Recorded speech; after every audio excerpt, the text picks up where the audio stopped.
Bah écoutez, on s'est rencontrés avec DS World Paris.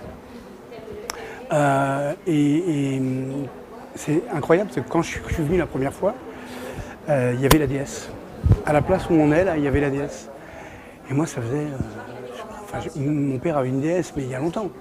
C'était dans les années 70, quoi. C'était tout petit. Donc, je suis remonté dans la DS, ça m'a fait drôle. À l'arrière, vous savez, on pouvait même. Moi, je me couchais par terre à l'arrière. Il n'y avait pas de séparation, ce qui aujourd'hui ne serait plus possible. Donc, ça m'a. Waouh! Quelle modernité, une voiture mythique, et en plus, tellement. Enfin, que tout le monde connaît, quoi. Donc, je me suis dit, c'est top. Ça me plaît. Donc, on y va. Ça, c'est juste pour la genèse d'idées. On y va. Et puis, je me suis dit, ben voilà, je vais faire des choux. Parce que c'est un produit que tout le monde connaît, que tout le monde aime. Il y a peut-être des gens qui n'aiment pas les choux, mais que tout le monde aime. Et donc très visible. Mais par contre, je vais y amener une touche innovante, comme la DS a pu l'être à son époque.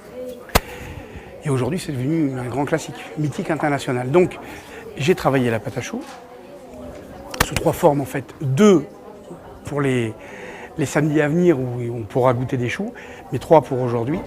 Le premier qui est un chou à base d'une crème, mais extrêmement foisonnée, très légère, sans farine, sans maïzena, sans tout ça, à base de riz au lait, de vanille et de gingembre. C'est une sensation extrêmement douce, soyeuse. Le gingembre est confit très longtemps avec du vin doux. Et quand on l'a en bouche, c'est long et en même temps très doux. Vous voyez, persistant et doux. Ça, c'est pour le premier. Le deuxième, je l'ai appelé ça, c'est le chou DS, il ne sera que pour DS celui-là. Les 2 autres, par contre, on les retrouvera dans un livre que je vais sortir au mois de septembre. Le deuxième, je l'ai appelé chou cola croustillant. En fait, il a pour particularité d'être un tout petit peu plus plat et surtout, il n'y a pas de crème à l'intérieur. Il y a juste des choses qui cracouillent. C'est une sorte de cracouillant, un cracounet très cracouillant, si je peux dire. Avec, il y a un peu de chocolat, mais en même temps, ça sent pas le chocolat. Il y a de la noisette, ça sent plus la noisette.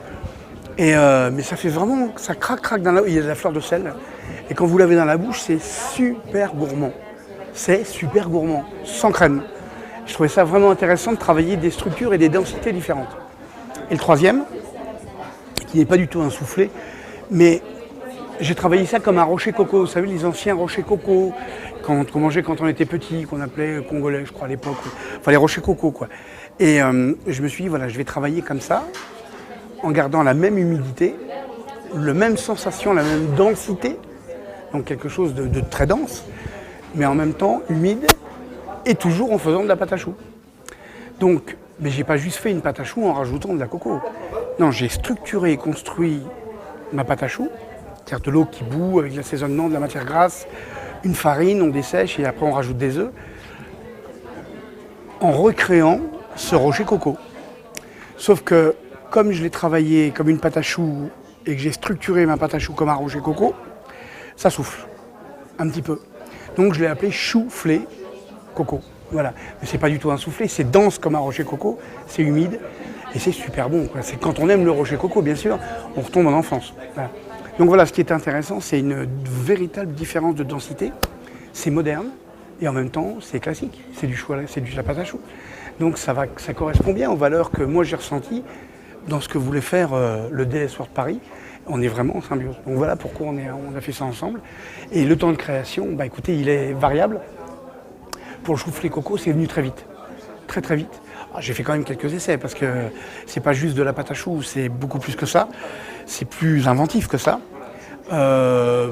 Pour le chou DS, j'ai travaillé un petit peu plus. C'est pour avoir cette crème sans farine et sans maïzena, sans ajout de fécule. Vous voyez, donc c'est juste une montée en température et une descente en température et du foisonnement qui donne cette légèreté, ce soyeux, avec le riz au lait, savoir comment cuire le riz au lait, faire qu'il reste toujours moelleux, que l'amidon ne prenne pas le pas sur la crème.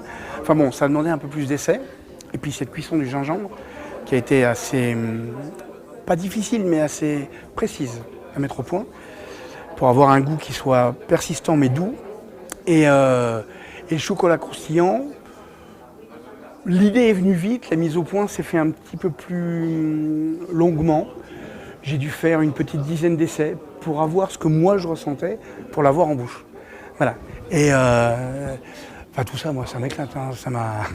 Je me suis régalé, comme je me régale toujours. Comme je me régale à la pâtisserie des rêves, à mettre au point tous les produits qu'on y vend. Et avec Thierry, on s'éclate. Thierry, avec qui j'ai cofondé la pâtisserie des rêves, on s'éclate tout le temps, quoi. Voilà, en fait, pour moi, c'est une passion. C'est même plus que ça. C'est intense. Voilà. Donc, dès qu'il s'agit de m'adapter, en fait, la contrainte n'est pas du tout une contrainte pour moi. Le cadre n'est pas une contrainte. Bien au contraire. Je rentre dans le cadre, j'écarte les bords du cadre et j'y mets tout ce que je suis. Toute ma créativité s'exprime dans un cadre. Vous voyez, la pâtisserie des rêves, c'est un cadre. C'est classique. C'est un cadre. Le cadre, c'est de faire des classiques. Vous voyez, et j'ai écarté les bords du cadre. Et ça marche bien. Et en fait, voilà, et là, la contrainte, c'était que nos valeurs se fondent. Elles se sont fondées, elles se sont retrouvées. Se fondent au sens se retrouvent. Et elles se sont retrouvées. Voilà. Donc, je me suis bien éclaté.